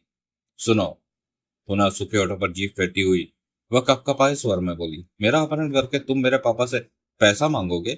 इस बात को यहीं खत्म कर दो। तुम जो पैसा चाहते हो मैं दे देती हूँ और यकीन दिलाती हूँ कि इसमें कोई चालाकी नहीं है। मैं शट अप, देवराज चौहान ने खतरनाक लहजे में कहा। इस समय हमारे बीच कोई बात नहीं हो सकती। मैं तुम्हें लेने आया हूँ और लेकर ही जाऊंगा, बाकी बातें बाद में। चलो यहाँ से, मेरे पास ज्यादा वक्त नहीं है। कोई आ गया तो तुम्हारी जान को खामखा खतरा पैदा हो जाएगा। तुम, पूजा मेहरा ने कहना चाहा। ज्यादा बातें मत करो, देवराज चौहान ने दांत पीसे। सीधी तरह बोलो, हाँ या ना। कहने के साथ ही देवराज चौहान ने रिवॉल्वर उसके सामने रख दी। पूजा मेहरा के चेहरे पर घबराहट और भी ज्यादा हावी हो गई। गोली मत चलाना प्लीज, उसने हड़बड़ाकर दोनों हाथ आगे किए। चलती हो? सूखे होठों पर जीभ फेरते हुए पूजा मेहरा ने जल्दी से सिर हिलाया। एक बात कान खोलकर सुन लो। देवराज चौहान की आवाज में वहशियाना भाव आ गए। रास्ते में किसी भी तरह की होशियारी दिखाने की कोशिश मत करना। मैं तुम्हारे साथ रहूंगा और रिवॉल्वर मेरे कपड़ों में इस तरह पड़ी रहेगी कि जरूरत पड़ने पर फौरन निकाल सकूं। हालातों को तुम अच्छी तरह समझ रही हो कि मेरे मरने की नौबत आई तो मेरे साथ साथ तुम और दो चार वह भी मरेंगे जो तुम्हें बचाने की कोशिश करेंगे। वह सूखे होठों पर जीभ फेर कर रह गई। चलो, देवराज चौहान ने रिवॉल्वर वाला हाथ हिलाया। पूजा मेहरा हिली, टेबल के पीछे से निकलकर घबराए अंदाज में आगे बढ़ी। अपने आप को ठीक करो, देवराज चौहान ने कठोर स्वर में कहा। तुम्हारे चेहरे या हाव भावों से यह महसूस नहीं होना चाहिए कि कोई गड़बड़ है। नॉर्मल नजर आओ। पूजा मेहरा ने खुद पर काबू पाने की कोशिश की और काफी हद तक वह सफल भी रही। अब चलो, जो मैंने कहा है वह भूलना मत, कहते हुए देवराज चौहान ने रिवॉल्वर धोती के बीच छुपा ली। तभी दरवाजा खुला और फाइल थामे एक व्यक्ति ने भीतर प्रवेश किया। आने वाले ने एक नजर देवराज चौहान पर डाली, फिर पूजा मेहरा से मुखातिब हुआ। मैडम, यह फाइल आपने मंगवाई थी, इसे टेबल पर रख दो। पूजा मेहरा ने सिर हिलाकर कहा और दरवाजे की तरफ बढ़ गई। देवराज चौहान उसके साथ हो गया। पूजा मेहरा के चेहरे पर किसी तरह का भाव नहीं था। बाहर निकलते ही देवराज चौहान पूजा मेहरा के बराबर होकर चलने लगा। दोनों सीढ़ियां तय करके नीचे उतरने लगे। देवराज चौहान सतर्क था। पूजा मेहरा कोई गड़बड़ कर सकती थी या फिर बेकार की कोई मुसीबत सिर पर आ सकती थी। सीढ़ियां तय करके दोनों बाहर जाने वाली गैलरी में आगे बढ़ने लगे। इतने में ही देवराज चौहान को महसूस हो गया कि पूजा मेहरा हौसलेमंद लड़की है। उसके चेहरे पर गड़बड़ वाली एक भी शिकन नहीं थी। आदत के मुताबिक वह बेहद विश्वास भरे अंदाज में कदम उठा रही थी। सामने ही शीशे का डोर था। यहाँ से उन्हें निकलना था, लेकिन उसी समय शीशे के डोर से वह गनमैन भीतर प्रवेश करता नजर आया, जो सीढ़ियों पर देवराज चौहान के बगल से उतरकर नीचे आया था। पूजा मेहरा को आते देखकर वह वहीं छिटक गया। देवराज चौहान मन ही मन सतर्क हुआ। कोई गड़बड़ करने की कोशिश मत करना, देवराज चौहान धीमे से फुसफुसाया। पूजा मेहरा उसी अंदाज में आगे बढ़ती रही। गनमैन पैनी निगाहों से देवराज चौहान को देख रहा था। फिर जब वह दोनों उसके पास तक पहुंचे तो वह पूजा मेहरा को देखकर बोला, मैडम सब ठीक है? हाँ, मेहरा ने कहा। दोनों आगे बढ़ गए। गनमैन सीढ़ियों की तरफ चलता चला गया। शीशे के दरवाजे के बाहरी तरफ मौजूद दरबान ने उन्हें आते देखा तो फौरन दरवाजा खोलकर सावधान की मुद्रा में खड़ा हो गया। देवराज चौहान और पूजा मेहरा बाहर निकले। राम राम भाइयों, बिना रुके देवराज चौहान ने मूछे पर हाथ फेरते दरबान से कहा। पूजा मेहरा की वजह से दरबान बुत की तरह खड़ा था। कुछ कदम आगे बढ़ते ही देवराज चौहान ने सख्त स्वर में कहा, पार्किंग में खड़ी अपनी कार तक चलो, मैं जो कहूं उस पर तुरंत अमल करो। पूजा मेहरा पार्किंग में मौजूद अपनी कार तक पहुंची। स्टीयरिंग सीट संभालो। पूजा मेहरा ने दरवाजा खोला और भीतर बैठकर दरवाजा बंद कर लिया। कार की चाबियां अपनी जगह फंसी झूल रही थी। देवराज चौहान जब तक दूसरी तरफ से होकर पूजा मेहरा की बगल में आ बैठा था। पूजा मेहरा का चेहरा सपाट और होठ आपस में चिपके हुए थे। कार स्टार्ट करो और मिल से बाहर निकलो। देवराज चौहान का स्वर सख्त था। कार स्टार्ट करते हुए पूजा मेहरा ने तीक्ष्ण निगाहों से देवराज चौहान को देखा। तुम जो कह रहे हो मैं वही कर रही हूँ, पूजा मेहरा शब्दों को चबाकर बोली। लेकिन इस बात का ध्यान रखना कि यह सीतापुर है जिसके हम मालिक हैं। मेरे पापा तुम्हें छोड़ेंगे नहीं। जुबान मत चलाओ, कार चलाओ, देवराज चौहान ने कड़वे स्वर में कहा। पूजा मेहरा ने कार आगे बढ़ा दी। मिनट भर में ही कार मिल के बंद गेट के पास पहुंची और पूजा मेहरा ने कार का हॉर्न बजाया। कुछ दूरी पर और पास में मिल के कर्मचारी आते जाते नजर आ रहे थे। सब कुछ सामान्य था। हॉर्न बजते ही फाटक के दूसरी तरफ मौजूद चपरासी ने छोटा फाटक खोलकर भीतर झांका। उसके बाद फौरन ही बड़ा पाला खोला और सावधानी भरे अंदाज में खड़ा हो गया। पूजा मेहरा ने कार आगे बढ़ाई और देखते ही देखते कार मिल से बाहर निकलती चली गई। जो काम खून खराबे के साथ होना था वह बेहद खामोशी से पूरा हो गया। अब तुम बच नहीं सकते मिस्टर, पूजा मेहरा शब्दों को चबाकर सख्त स्वर में बोली। तुम मेरे पापा को सिर्फ दौलतमंद समझते हो, लेकिन यह तुम जैसों से अच्छी तरह निपटना जानते हैं। सीतापुर में कार को बाई तरफ ले लो, देवराज चौहान ने सपाट स्वर में कहा। तब तक एसीपी सूरज मल्होत्रा से उसकी नजरें मिल चुकी थी, जो कुछ दूरी पर कार में बैठा था। देखते ही देखते मल्होत्रा की कार उनके पीछे आने लगी थी। पूजा मेहरा ने कार को बाई तरफ मोड़ लिया। सीतापुर में, पूजा मेहरा ने अपनी बात को पूरा करना चाहा। चुप रहो, देवराज चौहान का स्वर शांत था। तुम्हारे पापा जो करेंगे बाद में करेंगे। इस वक्त इतना याद रखो कि तुम मेरे कब्जे में हो और मैं तुम्हें कभी भी शूट कर सकता हूँ। पूजा मेहरा बेबसी में दांत भींच कर रह गई। अगले मोड़ से फिर बाएं लेना, देवराज चौहान बोला। 5 मिनट बाद ही देवराज चौहान ने कार को सुनसान सड़क के किनारे रुकवाया और धोती से रिवॉल्वर निकालकर नाल उसकी कमर पर ठकठका कर कहा, इस रिवॉल्वर को मत भूल जाना। पूजा मेहरा ने सुलगती निगाहों से देवराज चौहान को देखा। पीछे एसीपी सूरज मल्होत्रा वाली कार आ रुकी थी। इस कार से निकलो, देवराज चौहान रिवॉल्वर को वापस धोती में फंसाता हुआ कठोर स्वर में बोला। पीछे कार खड़ी है, उसमें बैठो। तुम लोगों को पापा तलाश कर लेंगे, फिर साथ में तुम्हारी लाश को भी तलाश कर लेंगे, देवराज चौहान ने धमकी भरे स्वर में कहा। पूजा मेहरा होठ भींच कर रह गई। उतरो। दोनों कार से बाहर निकले और मल्होत्रा की कार के पास जा पहुंचे। मल्होत्रा अविश्वास और अजीब सी निगाहों से देवराज चौहान को तो कभी पूजा मेहरा को देख रहा था। देवराज चौहान ने पीछे वाला दरवाजा खोला और पूजा मेहरा को साथ लिए भीतर बैठ गया। मल्होत्रा ने उसी पल कार आगे बढ़ा दी। सिगरेट दो, देवराज चौहान बोला। बैक मिरर में पूजा मेहरा का टमटमाता चेहरा देखते उसने हाथ पीछे करके देवराज चौहान को पैकेट थमाया तो देवराज चौहान ने सिगरेट सुलगा ली। कहाँ चल रहे हो, देवराज चौहान ने कश लेते हुए पूछा। जहां इसे रखना है, मल्होत्रा ने शांत स्वर में कहा। कितनी देर का रास्ता है? ज्यादा देर नहीं लगनी। इसका सिर नीचे कर दो, कोई देख लेगा। आधे से ज्यादा सीतापुर इसे पहचानता है। देवराज चौहान सीट पर एक तरफ सरका और पूजा मेहरा से बोला, सीट पर सिकुड़ कर लेट जाओ। नहीं, पूजा मेहरा दांत भींचकर बोली। किसी का आदेश सुनना मेरी आदत नहीं है। आदत को बदलने में देर नहीं लगती, देवराज चौहान ने क्रूर स्वर में कहा और रिवॉल्वर निकालकर हाथ में ले ली। आदतें ये बदलती है। पूजा मेहरा ने सुलगती निगाहों से देवराज चौहान को देखा, फिर बिना कुछ कहे सिकुड़कर बाकी बची सीट पर लेट गई। देवराज चौहान पूजा मेहरा के प्रति पूरी तरह सतर्क था। वैसे उसे इस बात का विश्वास था कि वह कोई भी गलत हरकत नहीं करेगी। हालातों से वह समझौता कर चुकी थी। वह यही सोच रही थी कि फिरौती के लिए उसका अपहरण किया जा रहा है और उसके पापा फिरौती का पैसा देकर उसे छुड़ा लेंगे। यकीनन इसी वजह के कारण वह निश्चिंत थी। बहुत हिम्मत वाला काम कर डाला तुमने, मल्होत्रा बोला। देवराज चौहान खामोश रहा। मुझे अब भी यकीन नहीं आ रहा कि तुम मिल के भीतर से इसका अपहरण करके ले आए हो। मैं तो सोच रहा था कि तुम फंस जाओगे, मल्होत्रा ने पुनः कहा। जो काम हो गया है उसके बारे में मत सोचो, देवराज चौहान ने कष्ट लेते हुए कहा। अब जो काम करना है उसके बारे में सोचो। सिगरेट का धुआं पीछे रखो, सिकुड़ी पड़ी पूजा मेहरा ने तीखे स्वर में कहा। मेरा दम घुटता है। देवराज चौहान ने पूजा मेहरा पर निगाह मारी, फिर सिगरेट खुली खिड़की के बाहर फेंक दी। कार तेजी से दौड़ती रही। एकाएक देवराज चौहान की आंखें सिकुड़ी। कार उस रास्ते पर मुड़ गई थी जो 10 किलोमीटर लंबा रास्ता एस्टेट के बड़े से फाटक पर जाकर समाप्त होता था। कहाँ जा रहे हो? देवराज चौहान के होठों से निकला। देखते रहो, सूरज मल्होत्रा ने शांत स्वर में कहा। उस सड़क पर न के बराबर ट्रैफिक था।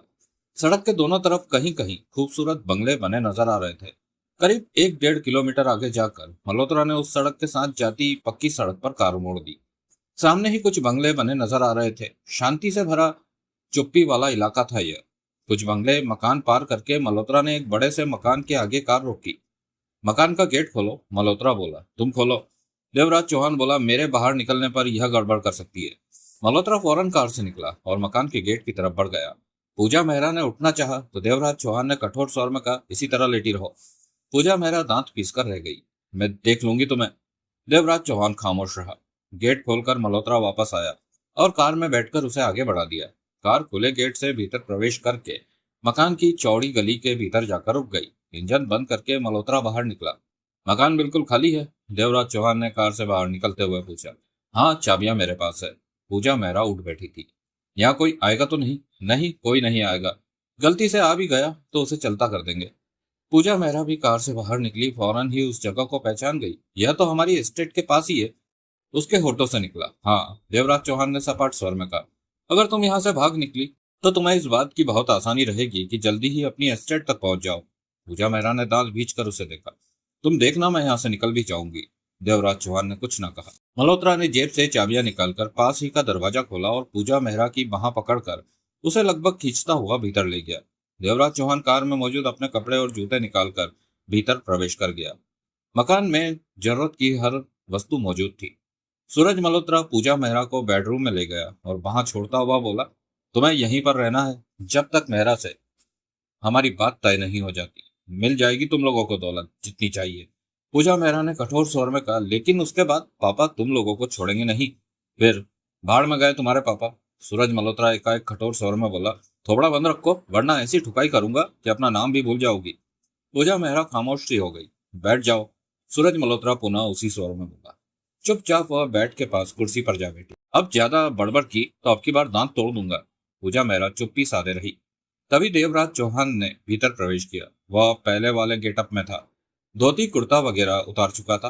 पांवों में अब जूते चमक रहे थे। वह पहले वाले असली मर्दाना रूप में आ चुका था।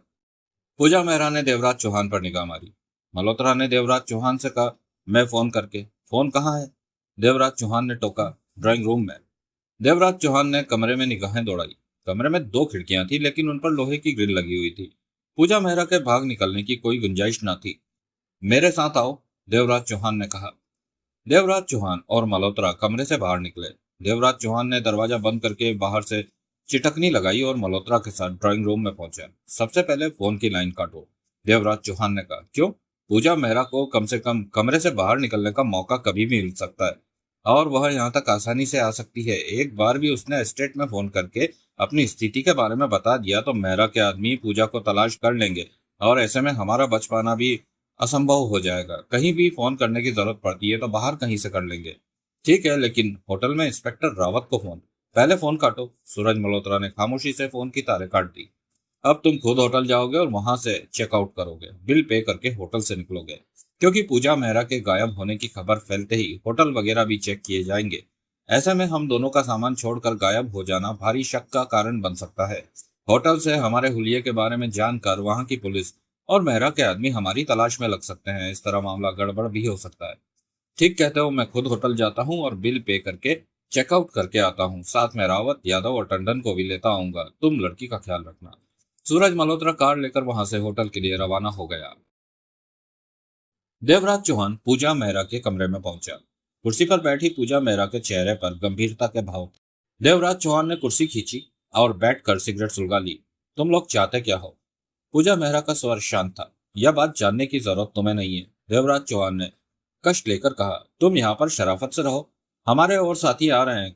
ऐसी कोई बात या ऐसी कोई हरकत मत करना जिससे उन्हें गुस्सा आ जाए। वह सब बेहद खतरनाक लोग हैं। पूजा मेहरा ने बेचैनी से पहलू बदला। लेकिन तुम लोग चाहते क्या? बार बार ऐसा कोई सवाल मत पूछो जिस पर पहले ही इनकार कर दिया गया हो, देवराज चौहान ने स्थिर लहजे में कहा। अगर तुम कोई गलत हरकत नहीं करोगी तो यहाँ तुम सुरक्षित हो। तुम लोगों को पैसा चाहिए ना, तो मेरे पापा को फोन करो जल्दी, मैं खुद पापा से बात करूंगी। पूजा मेहरा ने अपने शब्दों पर जोर देकर कहा। अभी ऐसी कोई जरूरत नहीं। क्यों? सवालबाजी मत करो। तुम्हें यहाँ से जाने की जितनी जल्दी है, हमें उससे कहीं ज्यादा जल्दी तुम्हें यहाँ से भेजने की है। लेकिन हमारा काम हो जाने के बाद और काम के बारे में बार बार पूछने की कोशिश मत करना कि हम क्या चाहते हैं, देवराज चौहान ने सपाट स्वर में कहा। कई पलों तक पूजा मेहरा देवराज चौहान को देखती रही। मुझे कब तक यहाँ रहना होगा? अभी कुछ कहा नहीं जा सकता, देवराज चौहान ने कष्ट लेकर कहा। लेकिन जिस वजह से तुम्हारा अपहरण किया गया है, मेरे ख्याल से वह काम जल्दी ही पूरा हो जाएगा। पूजा मेहरा ने देवराज चौहान की आंखों में झांका।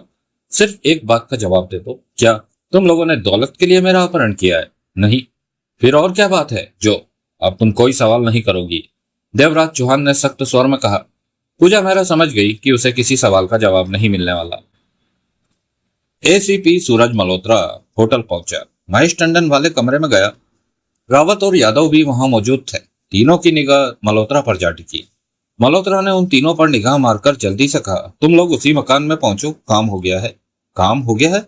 इंस्पेक्टर रावत के होठों से निकला। हाँ, मतलब कि पूजा मेहरा को देवराज चौहान ने उड़ा लिया है?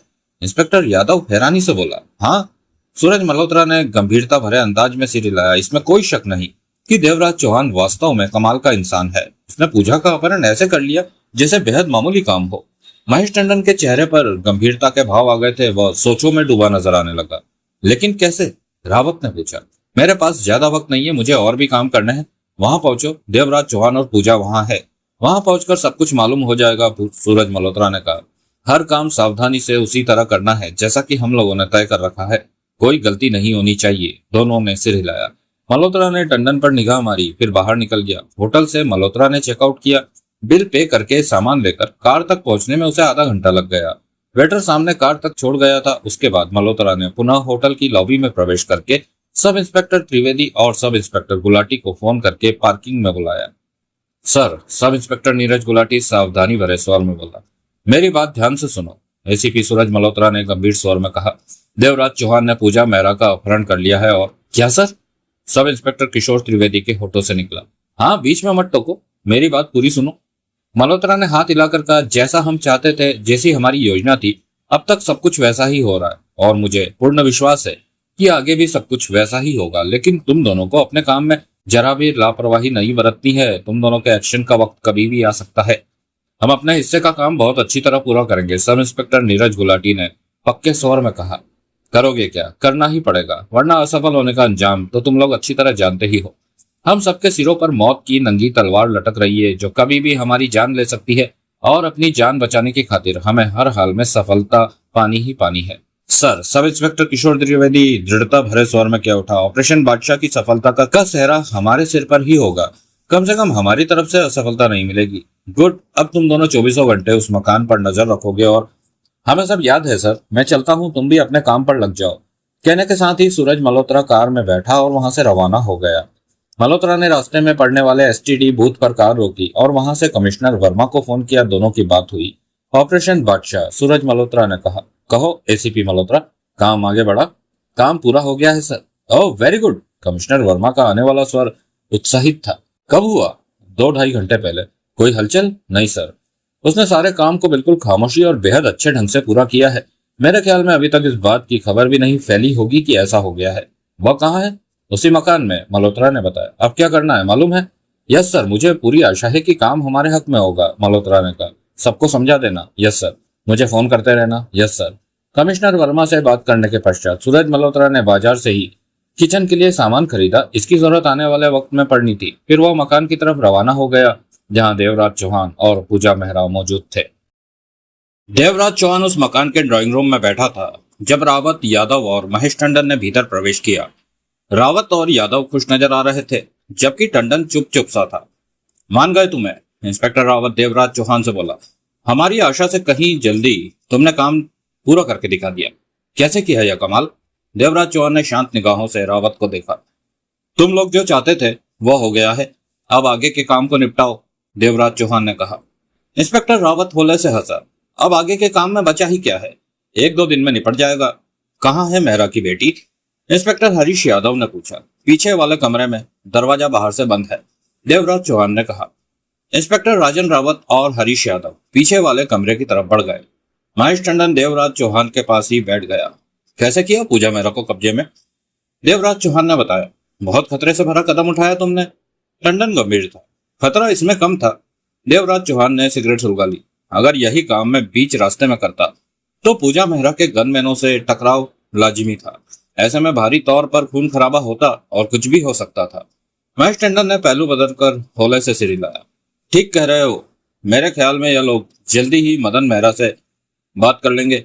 1-2 दिन में जो भी होना होगा सामने आ जाएगा। बात लंबी नहीं खींचेगी। मेरा भी यही ख्याल है। देवराज चौहान ने सहमति में सिर हिलाया। मैं जरा पूजा मेहरा को देखकर आता हूँ, महेश टंडन ने उठते हुए कहा और पलटकर उस तरफ बढ़ गया जिस और रावत और यादव गए थे। चिटकनी हटाकर इंस्पेक्टर राजन रावत और इंस्पेक्टर हरीश यादव ने भीतर प्रवेश किया। कुर्सी पर बैठी पूजा मेहरा की निगाह उन दोनों पर जा टिकी। दोस्तों, इसके आगे कुछ अश्लील डायलॉग्स हैं जो कि जाने कैसे अनिल मोहन जी ने लिखे हैं, उसके बारे में मुझे तो नहीं पता, लेकिन वो मैं यहाँ बोल नहीं सकता। कुल मिलाकर बात यह है कि जब इंस्पेक्टर राजन रावत और इंस्पेक्टर हरीश यादव भीतर जाते हैं पूजा मेहरा के कमरे में, तो दोनों की निगाहें उस पर खराब हो जाती है और यहाँ पर कुछ अश्लील डायलॉग्स हैं। उन्हें मैं ऑडियो बुक फॉर्मेट में नहीं देना चाहता। उसका एक छोटा सा विवरण यह है कि जब वे दोनों ऑलमोस्ट पूजा मेहरा को रेप कर रहे होते हैं, उसी वक्त टंडन वहां आ जाता है क्योंकि वो उनके पीछे ही आ रहा होता है और ये सब 2-3 मिनट में हो जाता है जब वे उसके साथ बदसलूकी करते हैं पूजा मेहरा के साथ। तो इसके आगे की कहानी अब यहाँ से बढ़ाते हैं। ये दोनों बदतमीजी कर रहे होते हैं यहाँ पे। क्या हो रहा है ये सब? तभी कठोर आवाज उनके कानों में पड़ी। हो रही हलचल एकदम थम गई। रावत ने सुरकुत चेहरे के साथ दरवाजे की तरफ देखा। दरवाजे पर महेश टंडन खड़ा था। 2 पलों के लिए वहां सन्नाटा खिंच गया। हटो, महेश टंडन का स्वर कठोर था। न चाहते हुए भी रावत पूजा मेहरा के ऊपर से उठा और खड़ा हो गया। पूजा मेहरा तुरंत बेड से उतरी और गहरी गहरी सांसें लेते हुए कपड़े और बाल ठीक करने लगी। यह कमीना मेरी इज्जत लूटने पर आमादा हो रहा था। पूजा मेहरा सुलगते स्वर में कह उठी। टंडन की कठोर निगाह रावत पर ही थी। रावत चेहरे पर कठोरता लिए खामोश खड़ा था। जानते हो तुम क्या करने जा रहे थे? टंडन भीचे स्वर में कहते हुए रावत की तरफ बढ़ा। रावत खामोश खड़ा रहा। टंडन उसके पास पहुंचकर रुका। तुम बलात्कार करने जा रहे थे। दूसरी बात, तुम मदन कुमार मेहरा जैसे इंसान की बेटी के साथ बलात्कार करने जा रहे थे और मेहरा कभी भी इस बात को बर्दाश्त नहीं करता। तीसरी बात यह है कि इस हरकत से हमारा सारा प्लान फेल हो सकता था। टंडन गुस्से से भरा हुआ था। रावत के होठ भींचे रहे। अगले ही पल टंडन का जबरदस्त थप्पड़ रावत के गाल पर पड़ा। चांटे की आवाज पूरे कमरे में गूंज कर रह गई। दफा हो जाओ यहाँ से, टंडन बुर्राया। अब की बार इससे उंगली लगाने की भी कोशिश की तो मैं तुम्हें उसी वक्त गोली मार दूंगा। रावत बिना कुछ कहे गाल पर हाथ रखे बाहर निकल गया। हरीश यादव भी जाने लगा तो टंडन ने उसे रोका। रुको। यादव ठिठका। टंडन खतरनाक भाव समेटे यादव के पास पहुंचा। तुम खड़े खड़े तमाशा देख रहे थे, तुमने रावत को रोका क्यों नहीं? टंडन ने दांत बीच कर कहा। तभी पूजा मेहरा सुलगते स्वर में कह उठी। यह भी उसके साथ था। दोनों ने इकट्ठे ही। पूजा मेहरा ने दांत बीच लिए। टंडन का तगड़ा थप्पड़ यादव के गाल पर भी पड़ा। निकल जाओ यहाँ से। तुम दोनों की इस हरकत के बारे में फुर्सत मिलने पर बात करूंगा। यह एक गंभीर हरकत थी और इसे नजरअंदाज नहीं किया जा सकता। टंडन शब्दों को चबाकर खतरनाक स्वर में कह उठा। हरीश यादव भी बाहर निकल गया। पूजा मेहरा ने आभार भरी निगाहों से टंडन को देखा। थैंक यू, तुम बहुत अच्छे इंसान हो। टंडन ने पूजा मेहरा को देखा, फिर आगे बढ़कर दरवाजा भीतर से बंद कर लिया। बैठ जाओ और निश्चिंत रहो। मेरे होते कोई तुम्हें बुरी नजरों से देख भी नहीं सकता, टंडन बोला। शुक्रिया। टंडन पर नजरें टिकाए पूजा मेहरा कुर्सी पर बैठ गई। टंडन ने सिगरेट सुलगाई और सोच भरे अंदाज में टहलने लगा। तुम लोगों ने मुझे इस तरह क्यों उठाया है? पूजा मेहरा ने एकाएक ठिठक कर पूछा। तुम लोग कौन हो? महेश टंडन ठिठका और पूजा मेहरा को देखने लगा। मैं एसीपी महेश टंडन हूँ, टंडन ने दांत भींचकर कहा। एसीपी? पूजा मेहरा चौंकी। हाँ, असिस्टेंट पुलिस कमिश्नर। टंडन की आवाज में सख्ती आ गई। मुझे बताना तो नहीं चाहिए था, लेकिन जो बात तुम्हें आने वाले वक्त में मालूम होनी ही है, यूं समझो कि वह पहले बता दिया। पूजा मेहरा अजीब सी निगाहों से उसे देखने लगी। तुम पुलिस वाले हो? मैं ही नहीं, यहाँ पर नजर आने वाला हर आदमी पुलिस वाला है, सिर्फ उसको छोड़कर जो तुम्हें अपहरण करके यहाँ लाया है।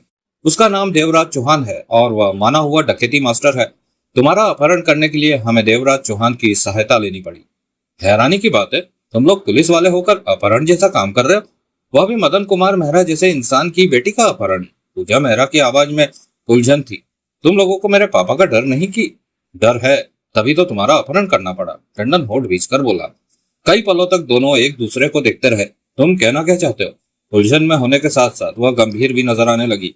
तभी दरवाजे पर थपथपाहट हुई। दोनों की नजरें दरवाजे की तरफ उठी। टंडन फौरन पूजा मेहरा के पास पहुंचकर फुसफुसाया। उस देवराज चौहान को, मतलब कि जिसने तुम्हारा अपहरण किया था, उसे मालूम नहीं है कि मैं पुलिस वाला हूँ, बाकी बातें तुम्हें फिर बताऊंगा। पूजा मेहरा टंडन को देखती रही। टंडन ने दरवाजा खोला। बाहर देवराज चौहान और सूरज मल्होत्रा खड़े थे। दोनों ने भीतर प्रवेश किया। उन्होंने पूजा मेहरा पर निगाह डाली। दरवाजा बंद करके क्या हो रहा था? सूरज मल्होत्रा ने टंडन को देखा। अपने दोनों आदमियों से पूछो। टंडन कड़वे स्वर में कह उठा। वह इसके कपड़े उतारने जा रहे थे। उन्होंने ऐसा किया?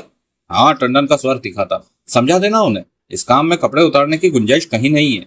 देवराज चौहान ने सख्त निगाहों से मल्होत्रा को देखा। तुम्हारे साथी कितने कुत्ते हैं, उनकी इस हरकत से जाहिर हो गया। देवराज चौहान बोला। सॉरी। मल्होत्रा अफसोस भरे स्वर में बोला। मैं अभी जाकर उनसे बात करता हूँ। अब एक बात और सुन लो, देवराज चौहान ने कठोर स्वर में कहा। उन दोनों में से कोई भी मेहरा की लड़की के पास भी नहीं फटकेगा। इसके पास टंडन रहेगा। सूरज मल्होत्रा ने सिर हिलाया। ठीक है, मुझे भला क्या ऐतराज हो सकता है? मल्होत्रा बोला। मैंने इसके बाप से बात करने की कोशिश की थी, लेकिन बात हो नहीं पाई। फिर बात करूंगा। यह काम जल्दी निपटा लो, देवराज चौहान ने कहा। मेरे पास ज्यादा वक्त नहीं है कि मैं खुद यही चाहता हूं कि काम जल्दी पूरा हो जाए। देवराज चौहान बिना कुछ कहे बाहर निकल गया। सूरज मल्होत्रा और महेश टंडन की आंखें मिली। रावत और यादव से पूछना कि उन्होंने ऐसी गिरी हुई हरकत क्यों करी। टंडन दबे स्वर में धीमे से बोला। पूछूंगा, तुम इसका पूरा ध्यान रखना। मल्होत्रा का इशारा पूजा मेहरा की तरफ था।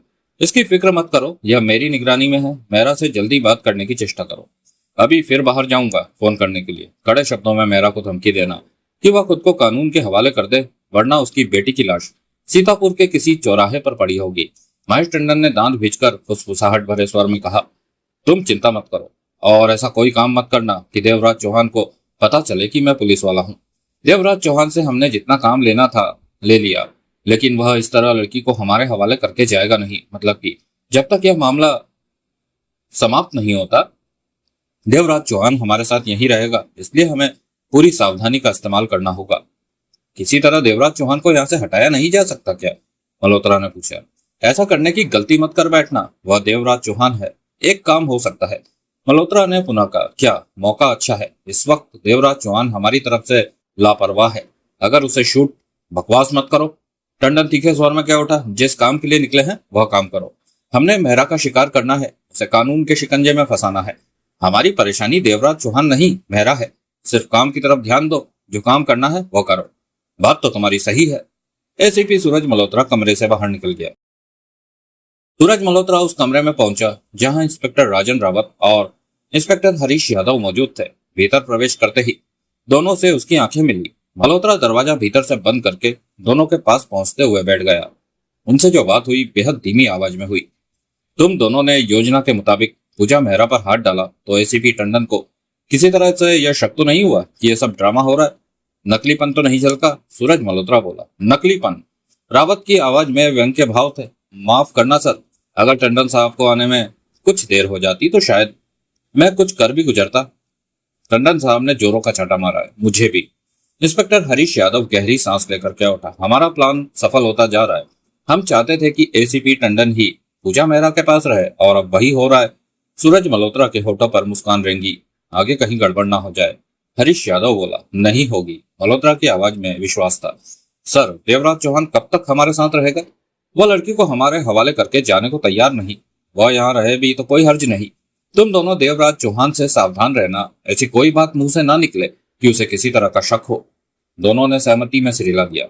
यादव, तुम किचन में जाकर चाय बनाओ और सबको दो। यहाँ पर ऐसा माहौल बनाए रखना कि हमारी योजना की तरफ किसी का ध्यान ना जाने पाए। Okay sir. यादव उठ खड़ा हुआ। महेश टंडन ने दरवाजा बंद किया और पुनः कुर्सी पर आ बैठा। पूजा मेहरा की निगाह महेश टंडन पर थी। तुम बताने जा रहे थे कि मेरा अपहरण तुम लोगों ने क्यों किया और पूजा मेहरा बोली। तुमने कहा कि मेरे पापा के डर से मेरा अपहरण किया गया है। टंडन पूजा मेहरा को देखने लगा। क्या हुआ? कुछ नहीं, सोच रहा हूं कि तुम्हें कुछ बताऊं या नहीं, या फिर कितना बताऊं। पूजा मेहरा गंभीर सी नजर आने लगी। सुनो, मुझे सब कुछ बता दो। हो सकता है मैं तुम लोगों की कोई सहायता कर सकूं।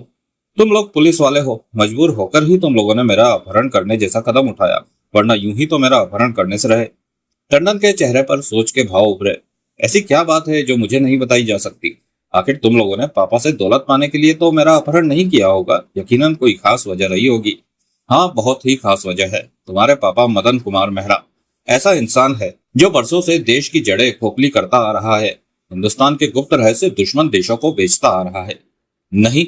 पूजा मेहरा चेहरे पर अविश्वास लिए उठ खड़ी हुई। मेरे पापा ऐसे नहीं हो सकते।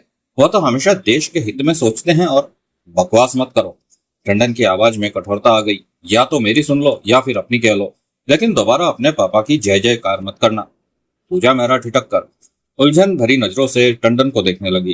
पहले मेरी बात का जवाब दो, एकाएक वह कह उठी। अगर तुम्हारी बात सही है भी तो मेरा इन बातों से क्या लेना देना? तुम लोगों ने मेरा अपहरण क्यों किया है? जब सीधे रास्ते से बात ना बने तो टेढ़ा रास्ता भी अख्तियार करना पड़ता है। कानून बनाए रखने के लिए कभी कभी कानून को हाथ में लेना जरूरी हो जाता है। एसीपी टंडन ने होठ भींचकर कहा। एक देशद्रोही को उसके अंजाम तक पहुंचाने के लिए हमें तुम्हारे अपहरण जैसा गैर कानूनी काम करना पड़ा। पूजा मेहरा तब तक खुद पर काबू पा चुकी थी। वह पुनः कुर्सी पर बैठ गई। जैसे कि तुम्हें मेरी बात सुनकर विश्वास नहीं आ रहा, उसी तरह पहले हमें भी नहीं आया था। इस तरह मैं तुम्हारी बात नहीं समझ पाऊंगी। मुझे पूरी बात बताओ। अगर वास्तव में तुम्हारी बात सच है तो मेरे लिए दुनिया में इससे बड़ी हैरानी की बात नहीं होगी कि मेरे पापा देश के गद्दार हैं। महेश टंडन कई पलों तक खामोश रहा। पूजा मेहरा की खूबसूरत आंखें टंडन पर टिकी रही। करीब 6 महीने पहले की बात है कि हमारे मुखबिर ने तुम्हारे पापा के बारे में बताया कि वह देश के रहस्य दूसरे देशों को बेचने का धंधा करते हैं। हमारी तरह ही कमिश्नर साहब को भी विश्वास नहीं आया, परंतु हमारे मुखबिर के जोर देने पर, जो कि हमारा खास आदमी था, कमिश्नर साहब ने इस मामले को टटोलने के लिए मुझसे कहा। अब यह केस मेहरा जैसे आदमी से वास्ता रखता था, तो इस काम में मैं किसी इंस्पेक्टर को तो नहीं लगा सकता था। आखिरकार मैंने खुद ही इस मामले पर नजर मारने की सोची और सीतापुर आ गया। 6 महीने मैं सीतापुर में रहा और इन 6 महीनों में मैंने 3 महीने तुम्हारे पापा की एस्टेट में माली की नौकरी करके गुजारे। माली की नौकरी पाने के लिए मुझे किसी को रिश्वत भी देनी पड़ी। ऐसा करना इसलिए जरूरी था कि एस्टेट के भीतर जाए बिना मेरी छानबीन अधूरी। माली? पूजा मेहरा की आंखें सिकुड़ी। करीब 20 दिन पहले पापा के आदमी उस आदमी को तलाश कर रहे थे जो अचानक ही भाग निकला था, पकड़ में नहीं आया। वह मैं ही था। ओह! पूजा मेहरा के होठों से गहरी सांस निकली। 3 महीने पहले एस्टेट में रहने बिताने और हर तरफ नजर रखने और मौका पाकर कई बार बंगले में तुम्हारे पापा के बेहद खास कमरे में पहुंचकर तलाशी ली कि ऐसा कुछ हाथ लगे जिससे कि यकीन हो सके कि मुखबिर ने मेहरा के बारे में सही कहा या गलत। आखिरकार मेरे हाथ ऐसे कई सबूत लगे जिनकी बिना पर यह बात स्पष्ट होती थी कि मेहरा देश के रहस्य बेचने का धंधा करता है। पूजा मेहरा के होठ भींच गए और जब सारे सबूत के साथ मैं मेहरा के खास कमरे से निकलने जा रहा था कि मेहरा दरवाजा खोलकर भीतर आ गया। मैं खिड़की से भीतर आया था। मेहरा ने मुझे पकड़ने की चेष्टा की, लेकिन मैंने टेबल पर पड़ा पीतल का फूलदान मेहरा के सिर पर मारकर उसे बेहोश किया और सबूतों के साथ वहां से निकल गया। मेहरा उस वक्त बेहोश था, मुझे रोकने वाला कोई ना था। यही वजह रही कि मैं ठीक ठाक एस्टेट से निकल गया और तुरंत ही प्राइवेट टैक्सी लेकर मैंने सीतापुर छोड़ दिया। पूजा मेहरा के होठों से गहरी सांस निकल गई। अगर तुम सच कह रहे हो तो वास्तव में यह मेरे लिए भारी हैरानी की बात है, पूजा मेहरा ने गंभीर स्वर में कहा। सबूत तुम ले गए तो फिर पापा पर एक्शन क्यों नहीं लिया गया? मेहरा की हस्ती की वजह से, महेश टंडन दांत भींच कर बोला। मैंने अपनी जान पर खेलकर उन सबूतों को हासिल किया। अगर मेहरा मुझे पकड़ लेता तो शायद जिंदा नहीं छोड़ता, लेकिन बाद में एहसास हुआ कि उन सबूतों को इस्तेमाल करना आसान बात नहीं है, क्योंकि मेहरा हिंदुस्तान की जानी मानी हस्ती है। हर सरकार मेहरा के इशारे पर नाचती है। ऐसे में उसके खिलाफ केस बनने से पहले ही केस बंद हो जाएगा, सबूत वापस मेहरा के पास पहुंच जाएंगे और तब यकीनन मेरी जान को भारी खतरा पैदा हो जाएगा कि मैंने मेहरा के खिलाफ चलने की कोशिश क्यों की। इस बात से मैं और मेरा कमिश्नर दोनों ही सहमत थे। अब मेरे सामने भारी अड़चन आ गई थी कि क्या करें। वह सारे सबूत मैंने ऐसी जगह रखे हुए हैं कि अगर मुझे कुछ हो भी गया तो वह सीधे देश के राष्ट्रपति के पास पहुंच जाएंगे। ओह, तुमने उन सबूतों को अपने कमिश्नर के हवाले नहीं किया?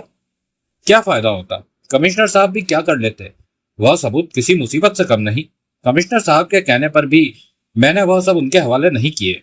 जहां रखे थे वहीं रहने दिए, महेश टंडन ने विवशता भरे स्वर में कहा।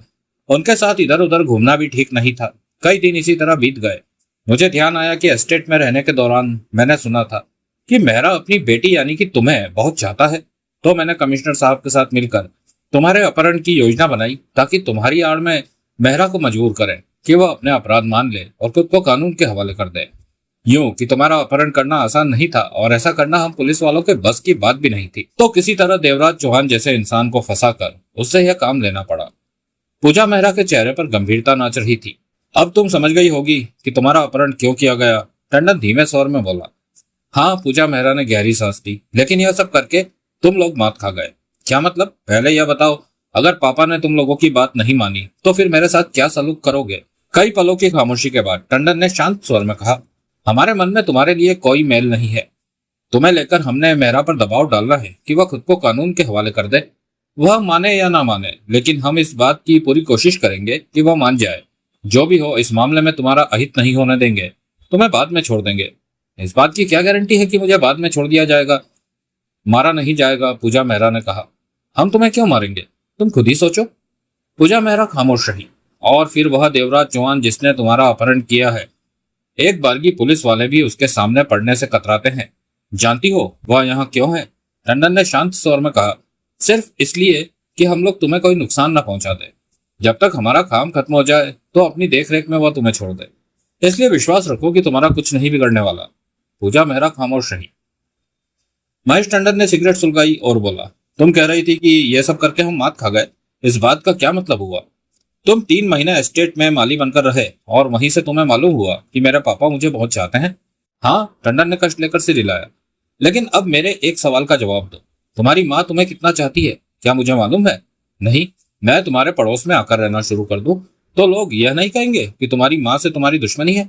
सब यही कहेंगे कि अच्छे माँ बेटा है, क्योंकि माँ बेटा की बातें घर के भीतर ही है, बाहर नहीं निकलती। अब यह तो तुम जानते होंगे कि माँ बेटे के बीच भारी तौर पर नापसंदगी का दौर गुजर रहा है। टंडन की आंखें सिकुड़ी। तुम कहना क्या चाहती हो? स्पष्ट तौर पर तो यह कहना चाहती हूँ कि मेरे और पापा के बीच कोई लगाव नहीं। सच बात तो यह है कि बचपन से ही कोई लगाव नहीं है। पूजा मेहरा ने गंभीर स्वर में कहा।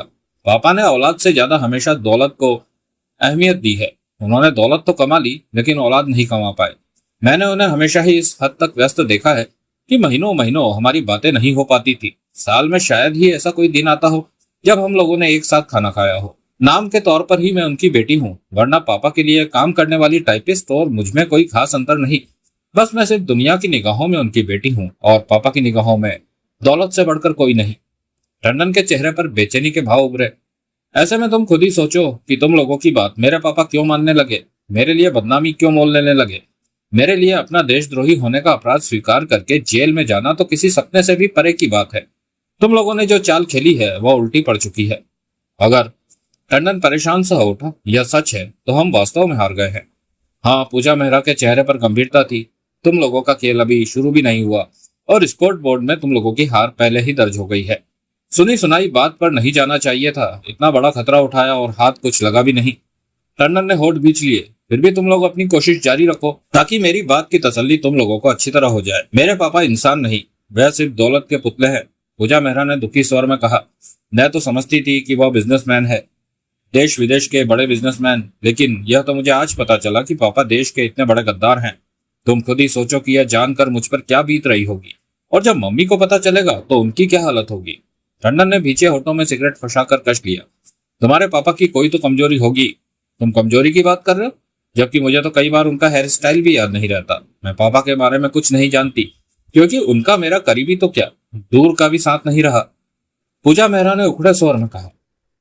तुम्हारा मतलब कि किसी भी तरह हम तुम्हारे पापा को मजबूर नहीं कर सकते कि वह अपना अपराध कबूल करते हुए खुद को कानून के हवाले कर दे? टंडन ने गंभीर स्वर में पूछा। मेरे ख्याल से तो तुम लोग अपनी किसी कोशिश में कामयाब नहीं होने वाले। तभी दरवाजा थपथपाया गया। टंडन ने उठकर दरवाजा खोला। इंस्पेक्टर हरीश यादव चाय के 2 प्याले के साथ मौजूद था। सर, चाय। सोचों में डूबे टंडन ने उसके हाथ से प्याले लिए और पलटकर कमरे में मौजूद टेबल पर रखे और फिर पलटकर दरवाजा बंद कर दिया। तब तक यादव जा चुका था। यादव ने ड्राइंग रूम में बैठे देवराज चौहान और एसीपी सूरज मल्होत्रा को भी चाय दी और खुद भी रावत के साथ चाय लेकर वहीं बैठ गया। देवराज चौहान ने चाय का घूंट भरते हुए कहा, तुम वक्त बर्बाद कर रहे हो, तुम्हें जल्दी से मेहरा से बात करनी चाहिए। फोन किया था लेकिन बात नहीं हो पाई। सूरज मल्होत्रा ने घूंट भरते हुए कहा, अभी फिर जाकर फोन करता हूँ, शायद मेहरा से बात हो जाए। अब तक तो पूजा के गायब होने की खबर फैल चुकी होगी, देवराज चौहान ने कहा। हो सकता है। मल्होत्रा ने हौले से सिर हिलाया। मेहरा के यहाँ जब भी फोन करो अलग अलग जगह से फोन करना। पुलिस फोन को ट्रेस भी कर सकती है कि कहां से फोन किया जा रहा है, तुम पकड़े भी जा सकते हो। सूरज मल्होत्रा मुस्कुराया। चिंता मत करो, पुलिस वाला हूँ, इन सब बातों का ध्यान है मुझे। पुलिस को कैसे चकमा देना है यह बात मुझसे बेहतर कौन जान सकता है। मेहरा के गनमैन भी पूजा मेहरा को तलाश करने की कोशिश कर रहे होंगे, देवराज चौहान ने कहा। कोई कुछ भी करे, लेकिन यहाँ तक कोई नहीं पहुंच सकता। सूरज मल्होत्रा की आवाज में विश्वास का भाव था। देवराज चौहान ने कुछ नहीं कहा, चाय के घूंट लेता रहा।